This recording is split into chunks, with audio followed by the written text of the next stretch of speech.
Hello, everybody, and welcome back to The Modern Firm. I'm your host, Noah Scher, and today I'm thrilled to have Maya Weinreb with me, the CEO of Solvency Now Bookkeeping, joining me. Maya, thank you so much for being here today.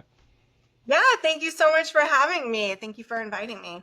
So, Maya, I'd love to get right into it and talk a little bit about your journey. You've built Solvency Now from the ground up and helping all sorts of businesses along the way. Can you share a little more about your background and what maybe led up to you starting your own firm? I started doing bookkeeping straight out of high school. Just like, at the time it was like my boyfriend's mom's company. She had a landscaping company and I started doing basically the invoicing, the accounts receivable and I liked money and I was good at it. And then I got another job, I was like the office manager as like an 18-year-old. Um, then I got a job as like an accounting assistant. Then I got a job as like all different names for accounting. And I moved up and up, learning more as I went, as I got new jobs. And it was like, like every job that I did, I was there like 2 to 4 years. And then it was kind of like no longer a good fit, went on to another job, learned more. The last job I had, I was a CFO for a marketing company. And it was a friend of mine's company, which is probably how I went from, accountant manager to the CFO. But I did really well, but it got to a point where he had started out having everyone remote and he decided to have everyone just be local, and I wasn't living where he was. So we decided it would be best to part ways, and we're still really good friends. And I had already been starting to have like a few just freelance bookkeeping clients on the side. So I was sort of like building, but I basically just went all in, borrowed a little bit of money to just have money to live on while I was starting my company.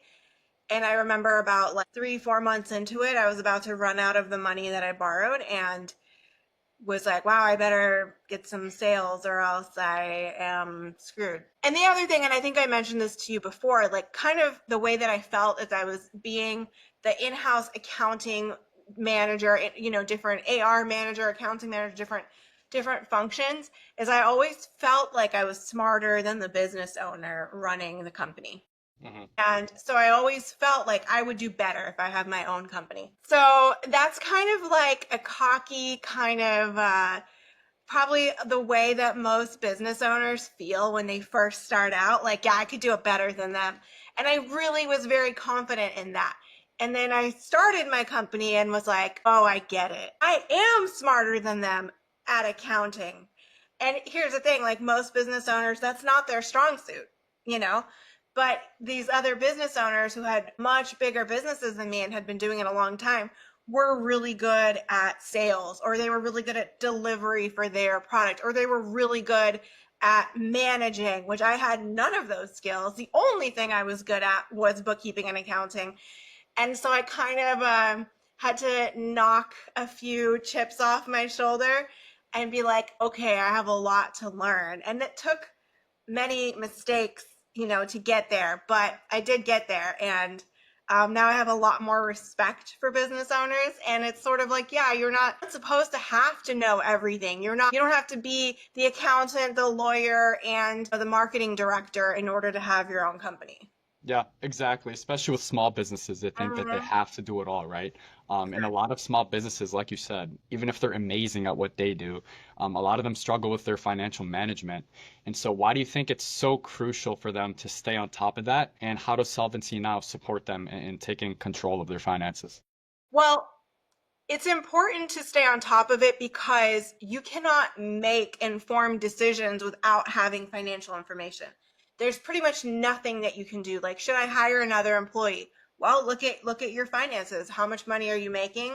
How much money are you spending? How much money do you expect to make or lose by hiring this other person? If you don't have that information, you can't make that decision.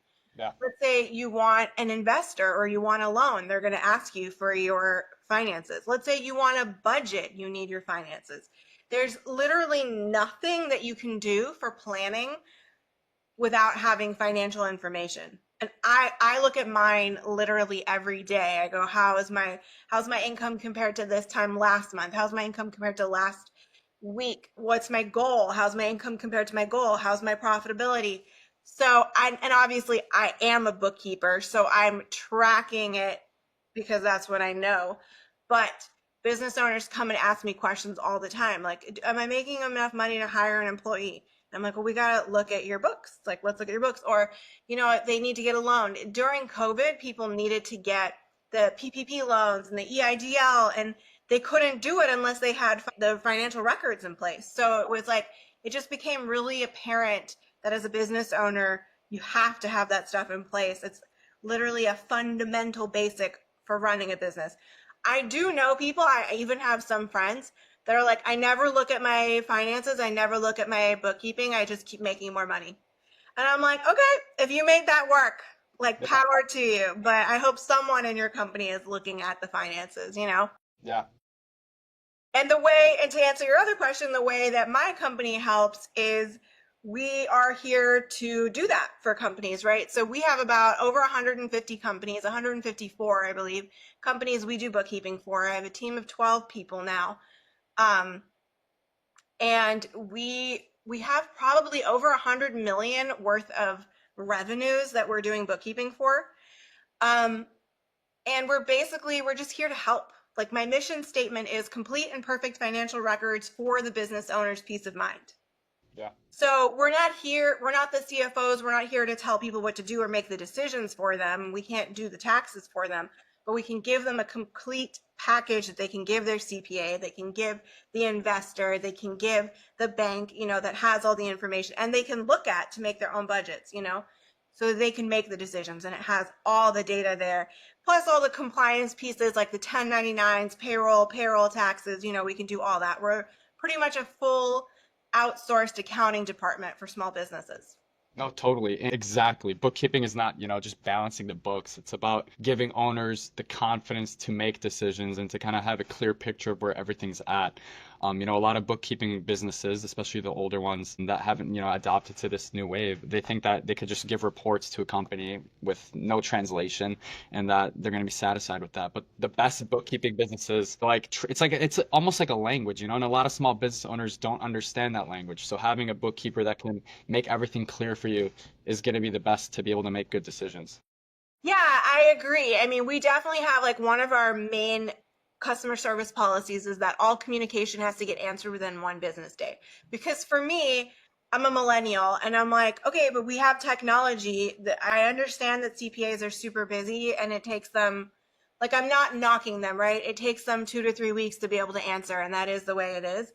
But I wish it didn't have to be that way. So let's make my company not that way. Let's make it so you can have fast communication. We're all online. We're all like connected to our phones and the internet 24/7, except if we're sleeping, right? So we're really want to be that team that the client can come to and ask for help. And I do consultations all the time. My lead bookkeepers that do meetings with clients, they'll go through and explain the P&L, all that stuff. Like, we understand you're not speaking the same language as your CPA. So we have to be the translator often between the tax preparer and the client, because when they say payroll, it doesn't mean the same as when the CPA says payroll. So it's like when I say 1099 or contractor, it doesn't mean the same as what they think it means. So I have to really make sure that I'm making sense. And that's why, like, my YouTube channel and all my social media, like, I would say it's edutainment. I want to make it fun and funny and light, but I also want it to make it so people learn and understand, Yeah. because you have to understand when you look at your P&L, like, one of the number one questions I get is, why is there showing profit on my P&L when I don't have this money in my bank account? Yeah. And you have to know why, like, what's on the P&L and L and what's on the balance sheet and what's where and why it's there, so that you can understand it to make decisions. Yeah, and being able to explain it simply, like you said, because Maya, you're an expert in this field, but not every small business owner is, and so being able to simplify it and make it make sense, right? I just wanted to say, not only like am I an expert in it, I'm an expert translator, because even sometimes my team will send me the email and be like, I don't understand what he's trying to say. And I'm like, oh, okay. Like, I'm like this expert financial communicator now, in between what the client's trying to say and what the CPA is trying to say. Like, let me explain. I got this.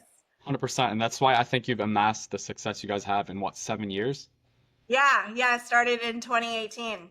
Yeah. So I'd love to actually dive into solvency a little bit more. I know you guys work with a range of businesses from small local ones to, probably bigger, larger clients that are more complicated. From your experience, what unique challenges do you see, across different industries, across different company sizes, and how do you guys tailor your approach when working with each and every firm? That's a good question. I think there's probably a lot of challenges that they have, but because of how important it is to have your financial information, and I think that business owners intuitively know that, but knowing that, how do they solve it? So they have to decide, do I hire someone in-house to do this for me? But it's not a full-time job, especially with the fact that now you don't have to do data entry. You just have to do, categorization and work with the data. So it's like, okay, well, what if I get an office manager or a VA who can also do bookkeeping? And then the quality of the bookkeeping isn't good. Or they go, okay, let me get someone outsourced who knows bookkeeping, but they don't know if the person is good or not because everybody is, it's kind of trendy to be a bookkeeper right now.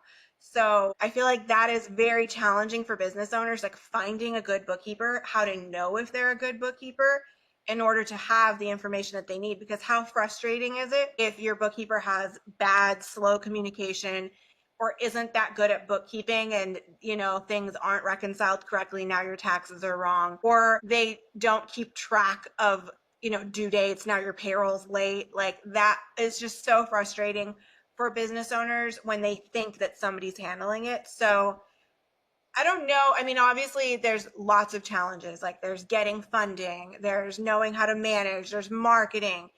But obviously from my point of view, I can't help on all of those things. So I think that the biggest challenge that I run into with business owners is when they think they had a good bookkeeper and they didn't, and it's all messed up. Or even worse, someone who they trusted stole money from them. Yeah, no, So totally. yeah. Yeah, and I mean, let's say you're a small business owner and you have no idea what any of it means. You're probably maybe blind, right, to if someone's a good bookkeeper or not until someone else comes in and shows you, like, hey, that's the reason your books are messed up. Exactly. And it's crazy because it's so easy for me to sell bookkeeping because I just go, okay, let's look at your books. And I'm like, do you have a bank account called gas? Oh, you don't? It shows here that you have a bank account called gas. And so it could be that you set that up and maybe you're not the best person to be doing bookkeeping. It could be you had a bookkeeper do that didn't know how to do it. Oh, your office manager did it. Okay, you might need some oversight. They might need some help because you don't have a bank account called gas. And they're like, oh. So it's really easy for me to go through it with a business owner and show them, errors in their books just on a brief inspection. And obviously they're calling me because they need help. They're not Yeah, calling me because everything is perfect. So if someone's calling me, they need help. I'm like, great, let me help you. I got yeah. this. I got you. Totally. No, I love that approach. Maya, I'd love to dive into a little bit more of your background. Before founding Solvency Now, I know you held CFO roles, Studio 98, if I'm remembering correctly. How did that experience, shape the way that you run your own business? And did you have any things that you maybe struggled with transitioning from corporate life to like that business owner life? Oh my gosh, yes. So, like, as I was the CFO, it was a work from home position and my first one. That was very tough going from being in an office and being like me, who's like the chatty Cathy, like hi to everybody all the time. And then having a work from home position where I literally at the time was living in this little tiny studio apartment in LA by myself all day. That's a tough transition. And when people tell me they are looking for a stay at home job, because I all my employees are stay at home because we don't, we're all remote, so they're all over the country. um if they haven't had experience with that before, I seriously have to think twice before I want me to be their first experience because it's a crazy hard transition. Yeah. If they have had experience, then it's a little easier. So that was one of the things that I was like, oh wow.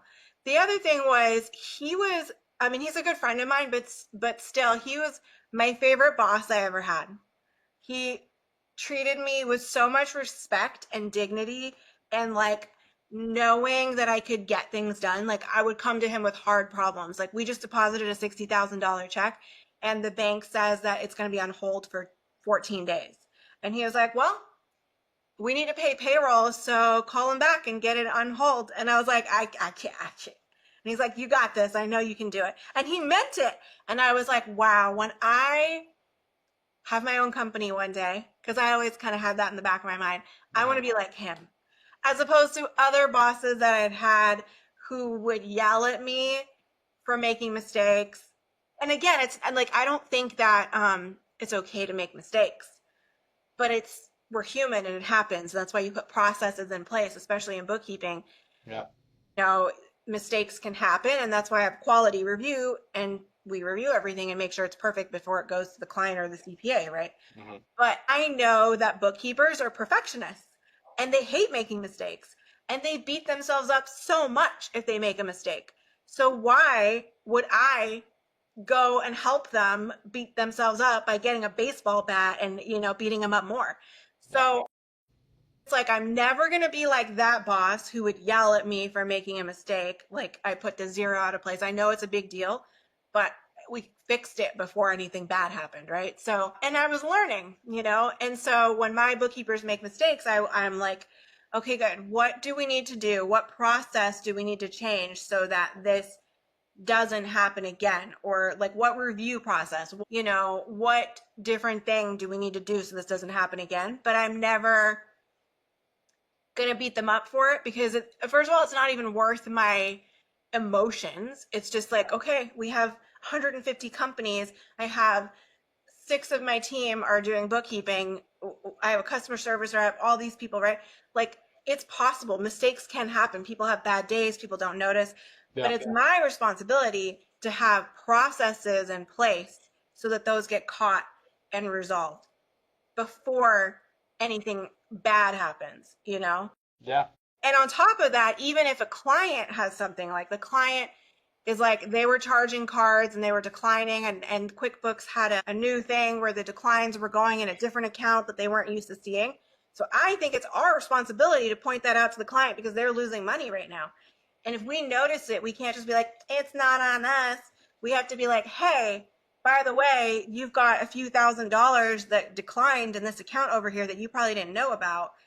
Is there anything you want us to do to help you? Yeah. And then they're like, oh my gosh, thank you so much for telling me. As opposed to like, really? Like, yeah, it's true. If we hadn't noticed because it was, then it's not like our fault that their cards got declined, but how much help is it if we notice and tell them?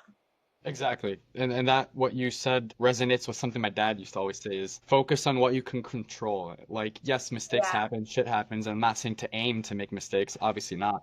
But when something happens, focus on how to fix it and what to do to prevent it from happening again, right? There's no point in dwelling and, like you said, kicking exactly. someone while they're down. Just pick them up, put a new process, and hopefully it doesn't happen again.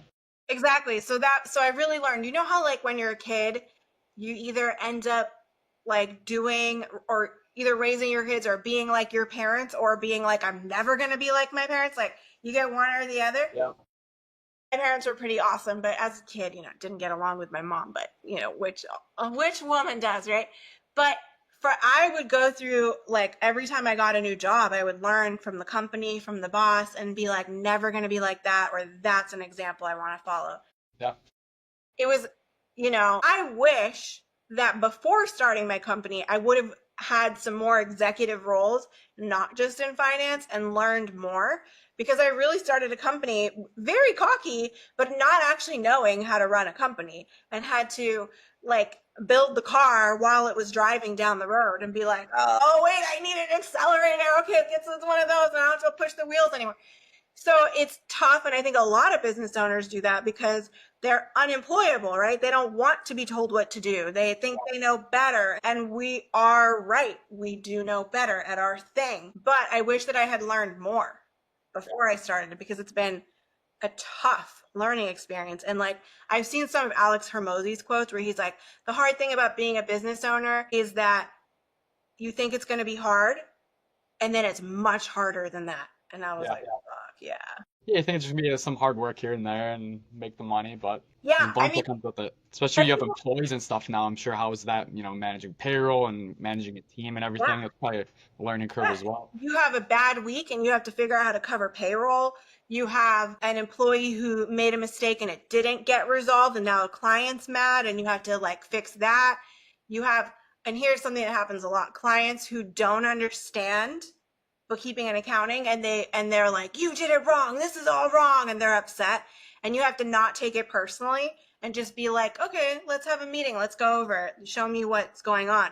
Yeah. And they're like, well, you put payments to me on the balance sheet, and you're like, mm-hmm, that's where they go. And then you have to explain it to them in a way that they can understand, in a way that you're not taking it personally, you're not offended, you're not fighting with them, because it's stressful, money is stressful, so you have to be like, let me help you, let Yeah. me help you. And that's hard, it's hard, you can't take it personally, you have to just be there to help them, there's, or like, you hire someone, they come in for 3 days and then they ghost, and it took you weeks, months to find the right person and put them through the bookkeeping test, and they ghost, and you're like, hello, hello. Yeah. It's tough, it's tough not to take it personally, like really, like, but what did I do, why don't they like me, who knows, maybe they got a better job offer, Yeah. or maybe I'm hiring women usually for bookkeepers. It's some I run into, like, sometimes they tell me, sometimes they don't, my husband doesn't really want me to work full time. And I'm like, oh, okay. So who knows why? It probably has nothing to do with me. Maybe Yeah. it does have something to do with me. Maybe they didn't like the color of my shirt. They didn't like how I, manage. I have sometimes employees, when they would first start, they'd be like, you're micromanaging me. I'm like, oh, okay. And other employees, I feel like you're leaving me alone all day long and I don't know what to do. Same exact management process. Okay, we're not, Yeah. it's not right for everybody, it's only going to be right for who feels like it's right for them. So I have an amazing team, and one of my bookkeepers is about to have her 5-year anniversary, so she's been with me almost since the beginning, since I started hiring employees. But yeah, it is challenging, and also as a cocky young business owner thinking, I'm going to hire other people so I don't have to do the work myself, realizing that no, no, no, no, no, no. I'm going to be working twice as much now. And my job is to make sure everything goes right, make sure they have enough work to do, make sure the Yeah. clients are happy, the employees are happy, and everything is going smoothly. Develop the processes, make sure the processes work, and have enough money for payroll. Yeah. It sounds nice until it's like all the responsibilities on you, right? You're the one that's providing someone with a job. You're the one that's the head of everything, so it all goes back on you. So, And if you yeah. have to fire someone or let someone go, you're weighing whatever they did or whatever your financial situation is against the fact that you are supporting their family. And you're like, and if you don't know what to do, and you have, who are you gonna ask? Yeah. You ain't got no boss. Buck stops here. If you Yeah. don't feel like working, I had this in the beginning. I had a really great month. I worked, like, I sold all these clients and I worked my ass off and delivered my highest ever in the very beginning, right? The highest ever I've ever done bookkeeping. But while I was so busy delivering the bookkeeping, I didn't do any more sales. So now I had nothing to do and no motivation. I had like entrepreneur depression. I stayed in bed for months. I was like, no one cares. No one cares if I get up. No one cares if I do anything. No one cares. I have no boss. No one cares if, to talk to me. And it was the weirdest, wildest thing. And I felt so alien. And I started talking to some of my business owner friends, and they're like, oh yeah, I went through that. You'll figure it out. Because you have to realize that it's all on your shoulders, your responsibility and your own motivation, whether you get up in the morning or not. Yeah. And I think that actually, I want to add on top of that, especially nowadays with my generation and everything, they think that, being a business owner is this super glorious thing. And while it can be, I think they tend to overlook some of the hard things that come with it, right? Like, when you have a job, you have someone that's telling you what to do, you're getting paid nice and cushy and stuff. But when you're a business owner, like you said, it is all on you. Whether you get up and try, otherwise you're not going to have food on the table, right? And no one's going to, you have no one to motivate you. You're your own motivation, your own discipline. And it's very hard to master that within your mind, I can imagine. It's so hard because I was an employee for whatever, I don't know, 10 years. And then I was like, oh, I'm going to go do my own thing. And then I was like, No one cares about me. I told my friends I was depressed and they laughed at me. Like, whatever, you're always, you know. And I was like, they're like, no, do you know what depression means? Like, you like don't want to get out of bed. Like, you don't want, like, yeah, I'm literally like staying in bed all day. I'm scrolling, you know? Mhm. And and eventually I, you know, mentally resolved it. And obviously, like now we're successful and I get out of bed every morning and I have shit to do. So I don't have time to just roll around in bed. Yeah. But you have to build it on your own. Like it's not like someone's handing you, I mean, maybe sometimes, maybe like your parents gave you a company. But if you don't do the work to keep the company going, it's going to die, right? So it is, yeah, it's a lot of hard work. It's 80-hour, 100-hour weeks for little money. I got a job offer right when I started my company, and I had never been paid at the time more than like 70 grand a year, right? Hmm. Which was a lot of money back then, you know, 2007, 16, 17. I was like, I was Yeah. doing good, You're making 70 balling. grand a year. Yeah. And so I was like, no, I'm going to start a company. And I had a friend sit down with me and I told him I tried to start a company before, but like I kept getting, you know, like job offers. And I was like, but this time, and he was like, no, you know what's going to happen? You're going to get a job offer and you're going to take it because you are preferring the security over the unknown. And I was like, no, no, no, I'm not. No one even knows I started my own company. No one's going to give me a job offer. Few days later, someone calls me, hey, there's this like big executive that needs a new bookkeeper in-house. We heard you're really great. Can you come? And I was like, you'd have to offer me at least 150 grand a year for me to even think about it. They called Yeah. me back the next day. Okay, we'll give you a starting salary of 150. I was like didn't know what to do, curled up in a ball, called all my friends. What should I do? What should I do? Like, you should take the job. It's 150 grand. And I was like, but I can make more. I can do more. I can make more than that. And they were like, okay. And so I convinced them all why I shouldn't take the job. So I didn't take the job. It took me years before I made 100 take home.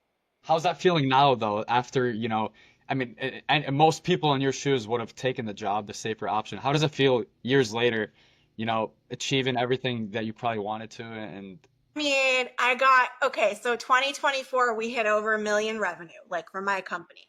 I still didn't take home that much. It mostly went to payroll. It's more than 150, but not like I'm buying a Ferrari, you know? So I'm like, I don't know, man. If I would have known how hard it was gonna be to get to where, like, when do I get to be a baller? Like, when do I get to take home $1 million?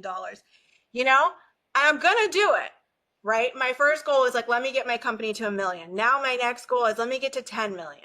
But it's not going fast.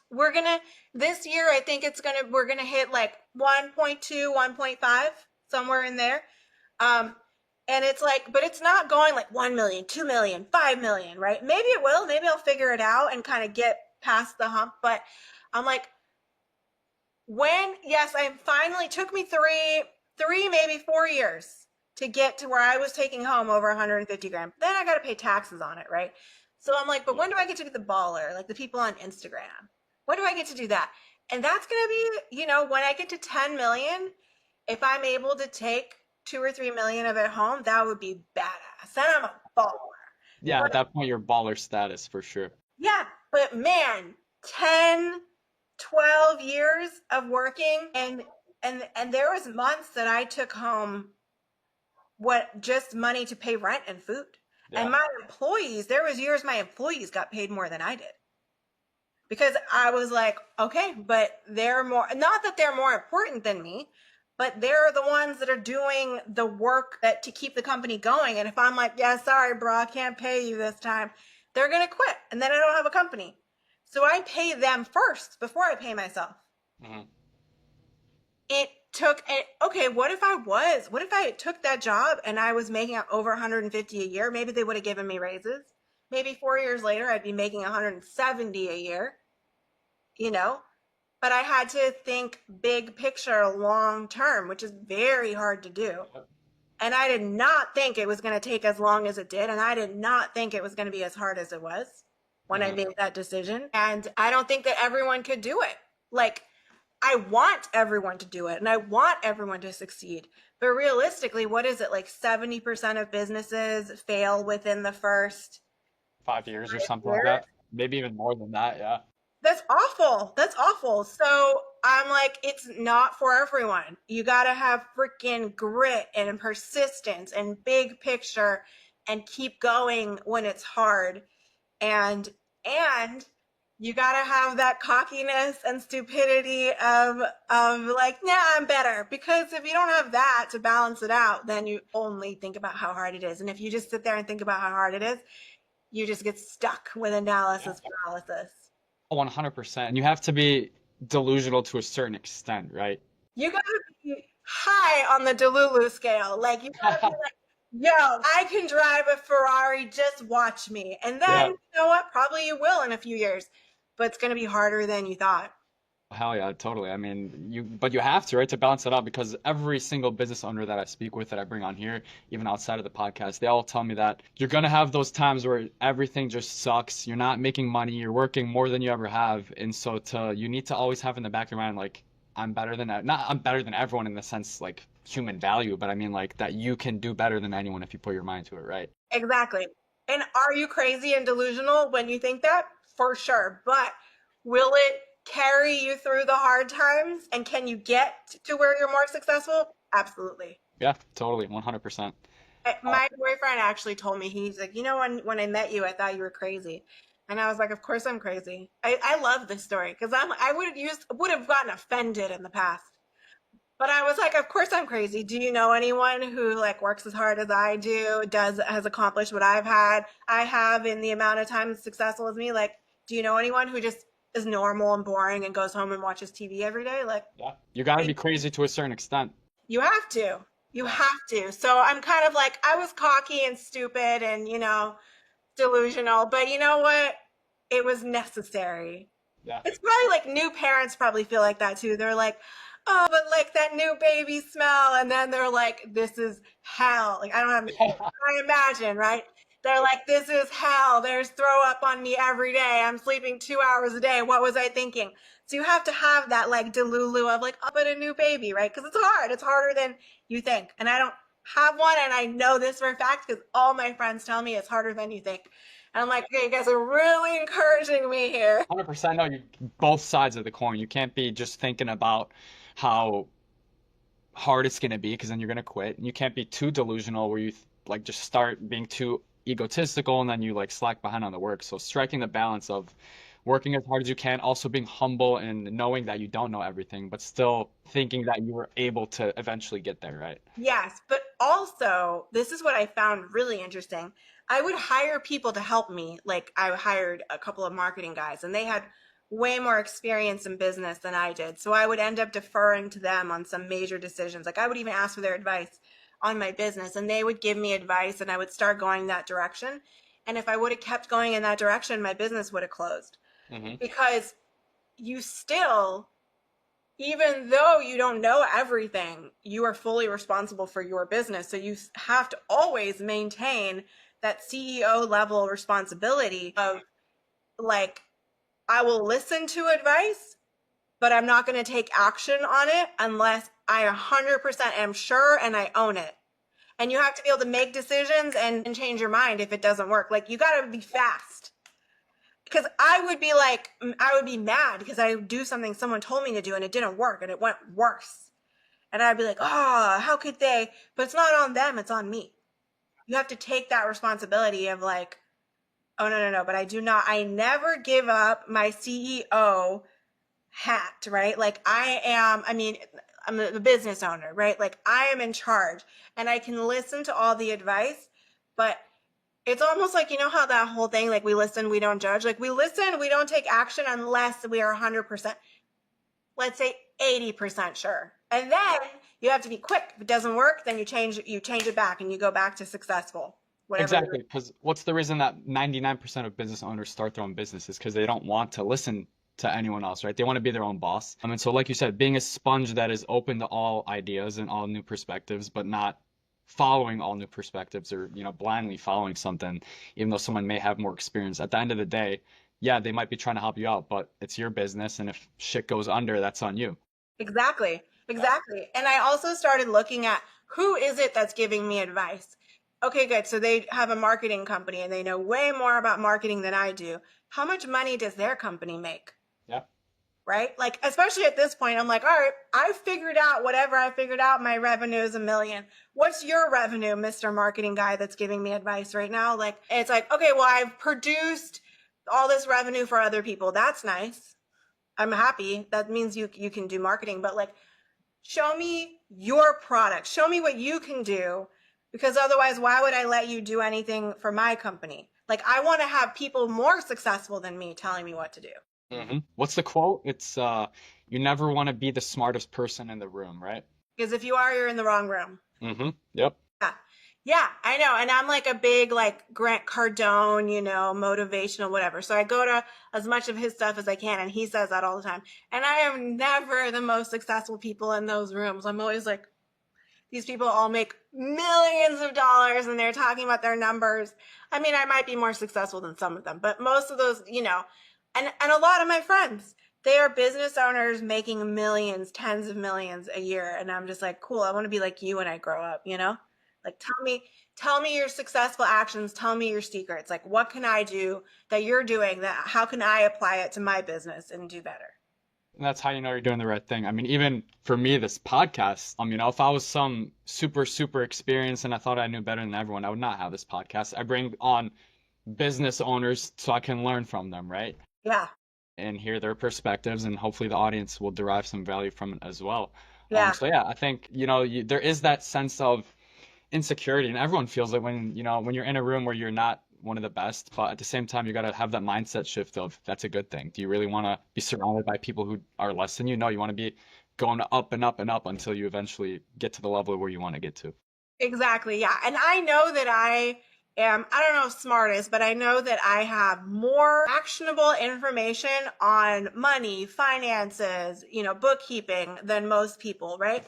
And so, like, I am an expert in that subject. I don't know more than everybody else. There's people who know a lot more than me, but I am an expert in that subject. But I am not an expert on sales, marketing, hiring.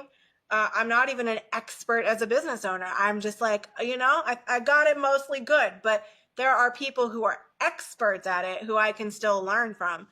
Like a lot of people, there's many companies that make more than me, or do better than me. There's bookkeeping companies that make more. I probably have, for bookkeeping company, I have a very big company. But there's bookkeeping companies that make tens of millions a year. Like, okay, let me go figure out what they're doing and learn from them.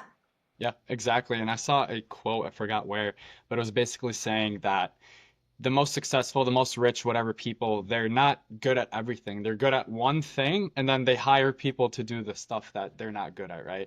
Yeah. So the art of delegation, but obviously finding the right people to delegate to. You don't want to delegate to someone who's being shady or who doesn't have your best interests at heart. And so Yeah. kind of a mix of everything is what's going to Exactly. make it work. To get really good at judging people, but like from a point of view of, can this person help me, on, not like, I don't care what their sexual orientation or politics or color of their skin. I care about, okay, this person trying to give me advice or help me, are they going to be able to? And you have to get really good at moving fast. And if you find out that they can't, because especially as a woman, we're like, but I like them. I don't want to fire them. I don't want to end the contract. They're such a nice person.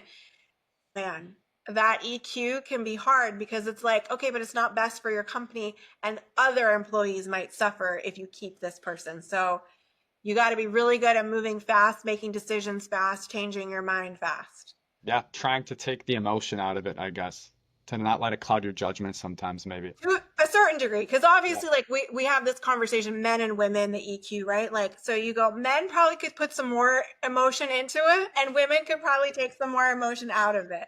fair enough. Obviously not true all the time, but in a lot of cases that could be true.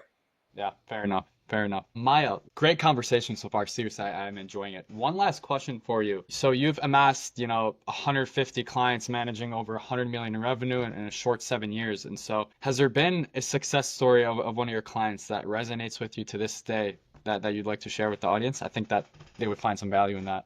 Like kind of like a case study, or how I was able to help them. Essentially, yeah. Yeah, okay. So COVID was tough. I feel like, you say a short 7 years, it feels like a long 7 years. That is almost a decade. Um, I had clients and they were having a really hard time, and I called up all my clients and, helped them in whatever I could and made sure they were okay. And I got a new client who was a referral, like a friend of a friend of a friend, right? And he called me up, and his business, he had like an events business. So it shut down over COVID. It was dead because there was no events, and it was in California. So he came to me and said, I've got no records.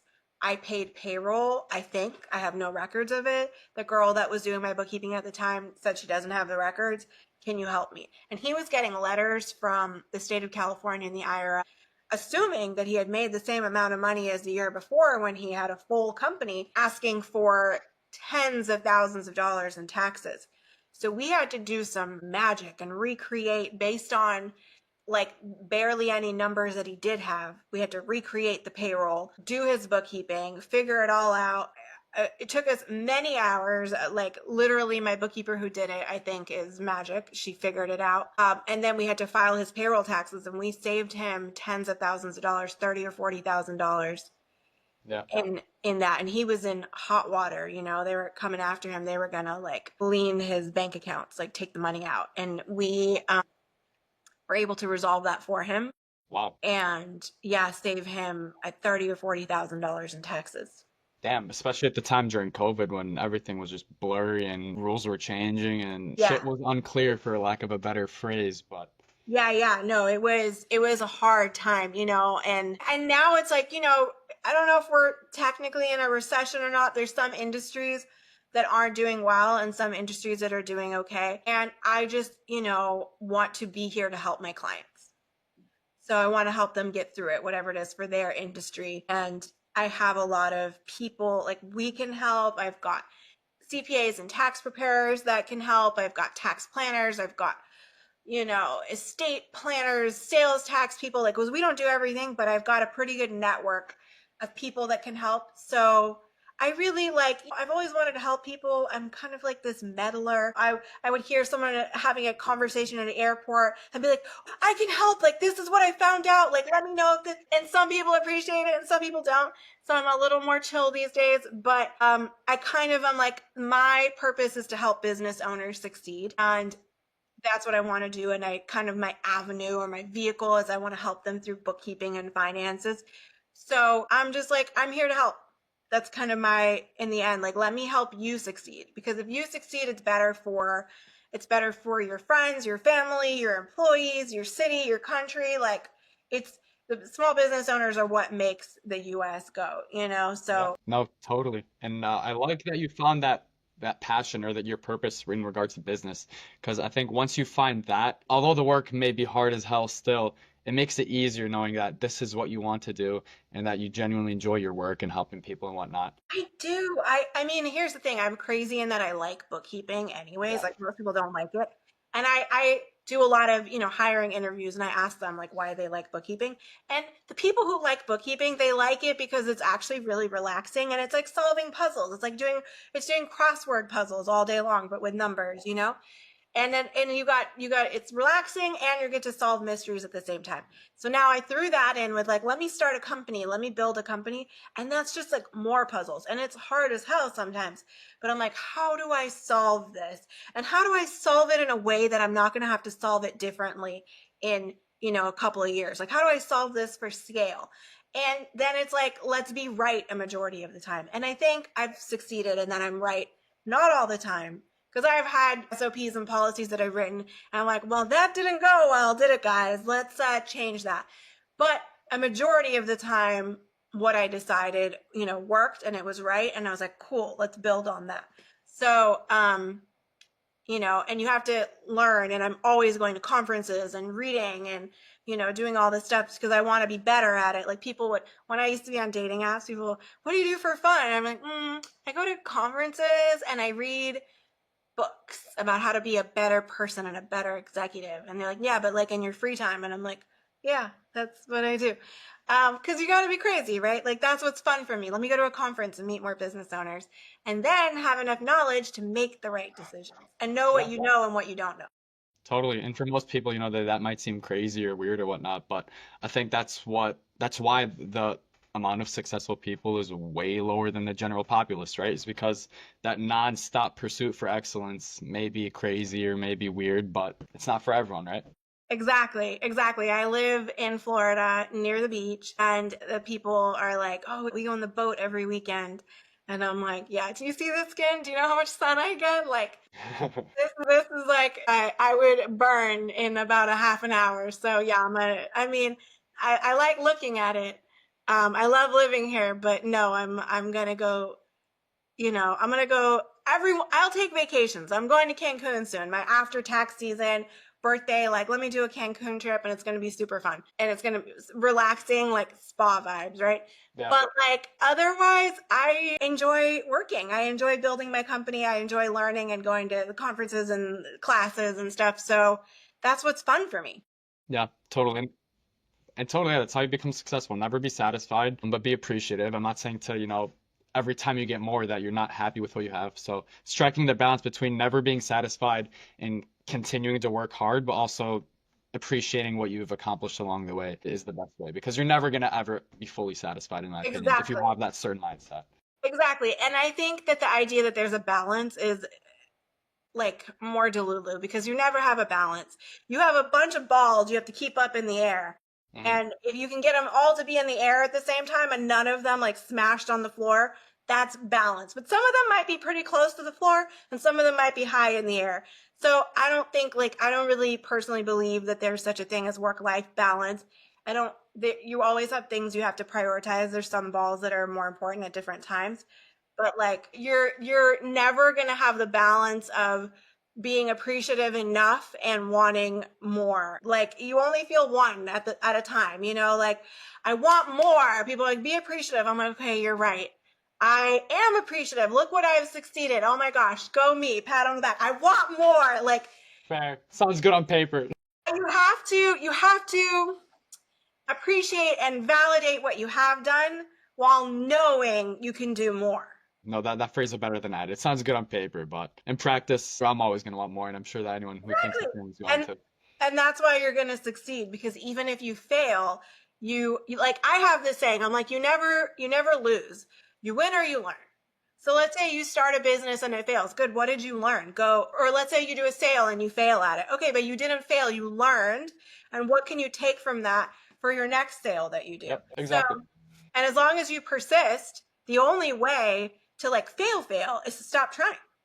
Yes, and that is so true. That's what I love to emphasize is you never fail until you quit. Because yes, a setback, but who cares? Keep going, and you're eventually bound to be successful. You know what I mean? It's a numbers game at the end of the day with anything. Exactly. So I think that if you have that attitude, you will succeed. Absolutely. Maya, this has been an amazing conversation. I learned a lot from you, and I think the audience is going to derive a lot as well. For anyone who is curious where they can find you or check you guys out, for yourself, for your socials, also the business, where's the best place to find you at? Yeah, so website is solvencynow.com. You can reach us from there. You can also email me, Maya at solvencynow.com, and Maya is Maya. I'm on, I think, every platform. I think there's probably some I'm missing, but I'm on Instagram, TikTok, YouTube. I'm on X now and Twitter. I made my social media. I was like, go post stuff on there. Um, I'm on Facebook. I don't know. I'm on all of them, right? So you can either find me under Maya Weinreb or you can find me under Solvency Now Bookkeeping. You could probably send a smoke signal and we'd find you. But yeah, like I always answer my messages. So someone messages me on Facebook or they message me on anything like Instagram, I always answer and I always help and I'm here to help people. Amazing. I think you're doing great things with Solvency, and I look forward to seeing where you guys take it. And for anyone in the audience who's listening who needs some clarity on their financial situation, I want you guys to all go check out Maya, and I'll make sure to link everything in the show notes below. So Perfect. Thank you so much for having me. I really appreciate this. I hope we can do more stuff in the future. awesome. Likewise, Maya. I appreciate it.